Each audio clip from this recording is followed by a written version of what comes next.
খাওয়া দাওয়া, ঘুম, ঘাম, প্রস্রাব পায়খানা এগুলো যদি আপনার ঠিক না থাকে, যদি নিয়ন্ত্রণে না থাকে, তাহলে আপনি কখনোই নিজেকে সুস্থ বলে দাবি করতে পারবেন না। সুস্থ থাকতে হলে আপনাকে অবশ্যই এগুলো নিয়ন্ত্রণে আনতে হবে। যদি নিয়ন্ত্রণে রাখতে পারেন তাহলে আপনি সুস্থ স্বাভাবিক হিসেবে জীবনযাত্রা করতে পারবেন।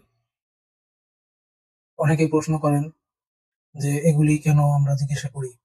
কারণ এগুলা ঘুম, খাদ্য, প্রস্রাব পায়খানা, ঘাম এগুলো ছাড়া একটা মানুষের জীবন পুরোপুরি মূল্যহীন। যদি এগুলো না জিজ্ঞাসা করা হয়, যদি এগুলোর উপর বেস করে যদি আপনার সঠিক রোগের অনুসন্ধান না করা হয়, তাহলে আপনার কখনো সঠিক চিকিৎসা দেওয়া সম্ভব নয়। ধন্যবাদ।